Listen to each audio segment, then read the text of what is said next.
Expunge line में पढ़ देता हूँ। मुझे अटल बिहारी वाजपेयी, नानाजी देशमुख की dash dash dash dash.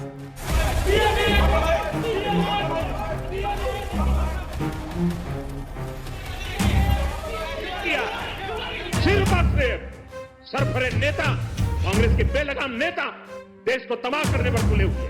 Congress देश के लिए बोझ बन गई। होना चाहिए महाराज, और अब तक राहुल गांधी को कॉलर पकड़ के घसीटते हुए जेल में ले जाना चाहिए।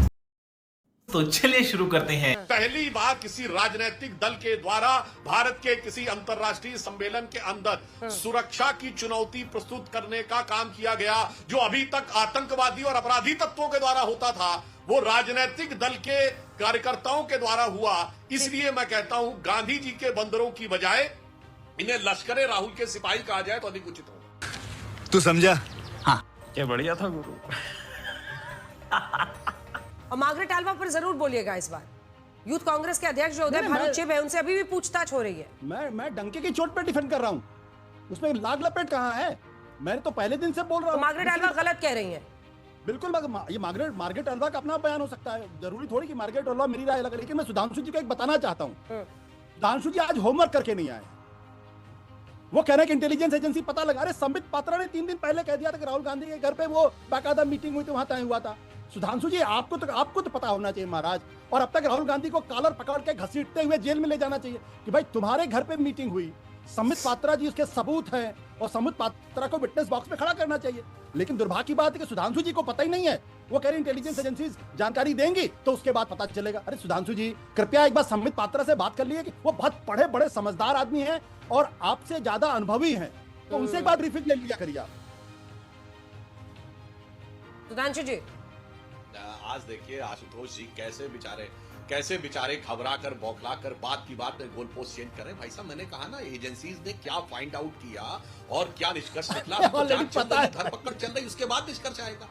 कहे आप पहले से अरे भाई क्या गजब है साहब, सब कुछ पहले से बता दीजिए। एफ-3 फाइल पहले से तय। और एक और बात बता दूं, भाजपा के अंदर क्या हुआ सब पहले से तय। अरे भाई, उन्होंने सिर्फ ये कहा ना कि ये जानकारी लगी हुई थी, तो वो सारी बातें चल रही। काहे आप परेशान हैं? वो तो बहुत सारी बातें हैं आज अभी। और सुनिए, अभी जो आप पिछली वाली किताब बोल रहे थे वो सब फर्जी। अरे सुनिए भाई साहब, आशुतोष जी, परेशान होने की जरूरत नहीं। बेवजह आज आप फालतू का स्टैंड ले गए। आपको आज विश्लेषक के रूप में रहना चाहिए था। आप अभी अंजना जी से कह रहे थे मुझे बराबर का मौका दीजिएगा, जैसे आप कांग्रेस के प्रवक्ता हो वैसा आप कह रहे थे। अब मैं आपसे हमला करें तो आपने बोलकर रिपोर्ट तो सुना होगा कि सद्दाम हुसैन के पैसे लिए कांग्रेस ने। अरे अब आप देखिए, अब आप बीच में भी बोल रहे हैं जो आप कभी नहीं करते थे। मैं समझ सकता हूं। देखिए, तेल के कूपन के बदले में कांग्रेस पार्टी ने सद्दाम हुसैन से पैसे लिए और इसके लिए नटवर सिंह को इस्तीफा देना पड़ा। ये फालतू की रिपोर्ट थी। बोले फालतू की बात थी तो कहे इस्तीफा दिलवा दिए भाई।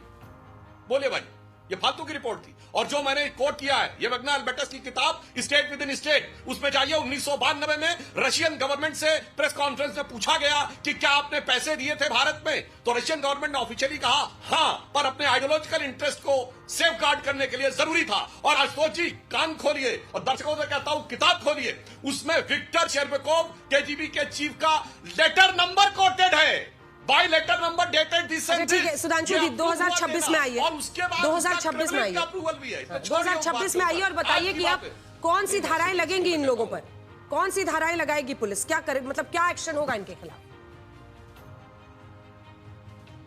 जांच के दौरान जैसे जैसे तथ्य सामने आएंगे उसके अनुसार पुलिस कार्रवाई करेगी। यहां हम राजनीतिक विश्लेषक और राजनीतिक प्रवक्ता के रूप में बैठे हैं, तो नैतिक सवाल का जवाब दीजिए। तकनीकी के पक्ष में बचने की कोशिश मत करिए। नैतिक सवाल का जवाब दीजिए और नैतिकता को नग्नता से ढकने का प्रयास मत करिए। आशुतोष, देखिए, अब नैतिकता पे मैं अभी मैं बहुत संयम बरत रहा हूं। मैं बलराज मधो की किताब नहीं पढ़ रहा, बहुत संयम के साथ। नैतिकता का पूरा लबादा खुल के सामने आ जाएगा। एक लाइन में, एक्सपंज लाइन में पढ़ देता हूं। मुझे अटल बिहारी वाजपेयी, नानाजी देशमुख की डैश डैश डैश डैश कहिए पढ़ दूं मैं? देखिए, मैं ऑथेंटिक किताब की बात करता हूं, मैं फालतू की और डस्टबिन फेंकी जाने वाली किताब की बात नहीं करता हूं। दूसरी बात, देखिए, जो बात सच है वो सच है। अच्छा। सच इस बात को लेकर यह है कि अगर वहां पे प्रदर्शन करने से भारत का नाम बदनाम हुआ, तो क्या एप्स्टीन फाइल पे जब लंदन की सरकार गिरने के कगार पे पहुंच गई है, नॉर्वे के अंदर जो है वहां के पूर्व प्रधानमंत्री को पुलिस रेड मारी, गिरफ्तार कर रही है, और उस मैं यौन शोषण के संदर्भ में बात बिल्कुल नहीं कर रहा हूं, बिल्कुल नहीं कर रहा हूं। माफ करिएगा मुझे अगर किसी को इंप्रेशन हो। सवाल इस बात को लेकर यह है कि ऐसी कौन सी मजबूरी थी जिसकी वजह से एप्स्टीन के माध्यम से हरदीप पुरी जो है वो जाके यूएस एडमिनिस्ट्रेशन से बात करने की कोशिश, कौन सी मजबूरी थी वो? क्या अमेरिका के अंदर लॉबिंग लीगल नहीं है? क्या दूसरे रास्ते नहीं खुले? सुधांशु जी उनका सवाल है कि क्या एप्स्टीन फाइल्स में एक मंत्री का नाम आने से नहीं शर्मसार होना चाहिए देश को? अंजना जी दोनों बातों पे ये पीछे के दोनों जवाब देता हूं। पीछे गए तो पूरी किताब भी बताऊंगा एप्स्टीन फाइल पे। भाई साहब ये बताइए, एप्स्टीन ने not even a single email of direct communication, not even a single text message, not even a single telephone call, not even a single meeting. और हरदीप पुरी जी की जो बात कर रहे हैं आशुतोष जी, हमारी पार्टी में आने से पहले हरदीप पुरी क्या थे उस समय बताइए? सुनिए क्या थे हरदीप पुरी? यूएन में परमानेंट रिप्रेजेंटेटिव थे यूपीए सरकार के समय में, न्यूयॉर्क में पोस्टेड थे। उसके बाद आके आप सवाल हमसे पूछ रहे हैं। वो उस समय कांग्रेस सरकार के अधिकारी थे और संयुक्त राष्ट्र संघ में भारत सरकार के स्थायी प्रतिनिधि थे। अब भाई साहब हमें किताब देखने की जरूरत नहीं है। अब मैं बोलता हूं, लेकिन सुधांशु जी एक काउंटर क्वेश्चन इस पर ये है, सुधांशु जी एक काउंटर क्वेश्चन ये है कि वो जो भी रहे हो, लेकिन मंत्री तो आपने उनको बनाया ना, मंत्री वो बनाए गए आपकी सरकार द्वारा ना। आपकी बात सही है ना। अगर उन्होंने हरदीप पुरी जी ने आके बिल्कुल स्पष्ट किया, और जिस दौर की बात कर रहे हैं उस समय तो ये सरकार के प्रतिनिधि थे, सरकार के प्रतिनिधि थे। आशुतोष जी चिल्लाने से नहीं होगा, you will get your turn to speak. लगातार मत बोलिए, हमसे कह रहे हैं कि साहब उस पर पूरा कीजिए जल्दी से सुधांशु जी। चाहे आप आज समय आज वो हो रहे हैं, हत्थे से उखड़ रहे हैं। सुनिए मेरे भाई, मौलाना आजाद की किताब इंडिया विद फ्रीडम, उसके वो 40 पेज उनकी मृत्यु के 30 साल बाद होने थे। उसमें उन्होंने कहा है नेहरू अपनी तारीफ किसी के सामने बर्दाश्त नहीं कर पाते थे। अब सुनिए दूसरी बात, राम मनोहर लोहिया की किताब द कल्प्रिट्स ऑफ पार्टीशन, उसमें उन्होंने लिखा है कि नेहरू को सुभाष चंद्र बोस से ईर्ष्या थी। 17 मार्च 1939 को सुभाष चंद्र बोस ने अपने भतीजे को लिखे लेटर में कहा जितना मेरा नुकसान नेहरू ने किया उतना किसी ने नहीं किया। अब बोलो भाई आए बाएं सारी किताबें। भाई साहब मुझे किताब लेके एजेंडा की तरह आने की जरूरत नहीं थी कि आप एआई समिट में बल्लाद मधो की किताब लेके बैठे थे जो आपके मन के एजेंडा को साबित करता था। मैंने बगैर दिए बोला है और लाखों दर्शकों से कहता हूं, चाहिए खोलिए किताब में अगर ये बात ना हो। और आपके अंदर किताबें द इनसाइडर जो किताब है किसकी, नरसिम्हा राव की। और सुनिए मार्केट अबला की किताब करेज एंड कमिटमेंट, उन्होंने लिखा है कि सीधे बोली लगती थी राज्यसभा में।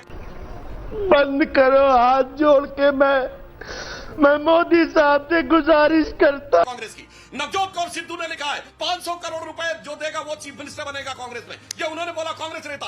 आज रेवंत रेड्डी ने कहा है कि गांधी परिवार को जरूरत होगी तो मैं 1000 करोड़ रुपए दूंगा। और भाई साहब अभी प्रोग्राम क्यों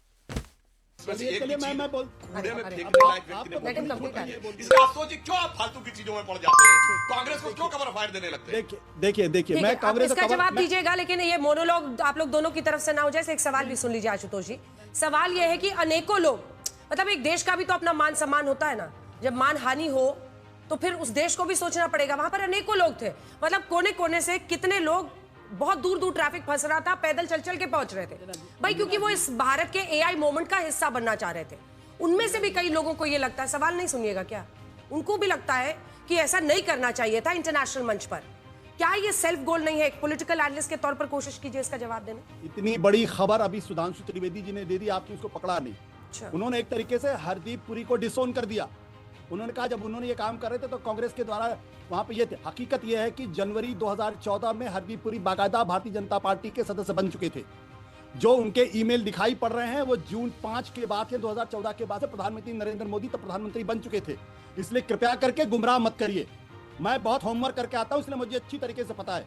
14 मीटिंग्स हुई हैं और उस मीटिंग्स में जाने के पहले हरदीप जी कहते हैं I was feeling little uneasy. Why you are feeling little uneasy? इसका मतलब आप you knew you talking about exotic islands, why you talking about exotic islands? फिर वो कहते हैं आरोप तो लगे थे लेकिन मुझे लगता था शायद एप्स्टीन ने ऐसा नहीं किया होगा। That means he new and he knew that Epstein was a convicted rapist and paedophile. और आपकी सरकार एक बार भी उसमें कोई सफाई देने के लिए तैयार नहीं हो रही है। क्या नहीं देना? क्या उससे भारत का मान नहीं बिगड़ा पूरी दुनिया के अंदर? क्या भारत को अपमानित नहीं हुआ है अंतर्राष्ट्रीय स्तर पर? ठीक है आशुतोष जी, सवाल पूछेगा जवाब सुनिएगा ना। मेरे सवाल से तो आज आप भाग रहे हैं, एक सवाल का जवाब नहीं दे रहे। फिर सवाल क्यों 50 बार मैं सवाल ही पूछती रहूंगी आपसे? अरे मैं कह रही हूँ कि भाई आम लोगों को मतलब है आज से जो हुआ है एआई समिट मोमेंट था ये भारतवासियों के लिए, जो ये मान रहे हैं कि वहां पर इंटरनेशनल समिट में ये नहीं करना चाहिए था। ऐसे लोग आपको नहीं। मुझे बिल्कुल भारत की छवि को कोई नुकसान नहीं पहुंचा। हाँ अगर नुकसान हुआ तो अनिल विज ने जो कपड़े उतारे थे पब्लिकली उससे नुकसान हुआ। देखिए अब क्या बोला भागता जाए। नहीं हूँ सवालों से। मतलब भारत की छवि को जवाब नहीं नुकसान- दिया ना आपने। वहाँ कपड़े हमने उतार दे दिया जवाब। जो यहाँ से जरूरी नहीं। तो कितना नहीं, भागे हैं आप सर जवाब आज आपने गजब कर दिया भागने की। और सुनिए आप कह रहे हैं बड़ा होमवर्क करके अरे आए हैं। आप गजब आशुतोष जी, आगे गलत एप्स्टीन की लोग डेथ देखने कब हुई है? जाते हैं। बोलिए बोलिए बोलिए। एप्स्टीन की डेथ कब हुई है? एप्स्टीन का जन्म कब हुआ? बोलिए। महात्मा गांधी का अरे 25 भैया। बार उल्लेख है, जो उनकी डेथ हो गई थी एप्स्टीन के आने से पहले। आप सुनो, अरे आप एप्स्टीन की डेथ बताइए कब हुई कि थी? बोलिए आशुतोष हरदीप जी। पुरी की क्या मजबूरी थी? आप जो कह रहे हैं एप्स्टीन से मिलने 15-16 गए? के बाद हुआ। अरे बोलिए ना, डेथ कब हुई है?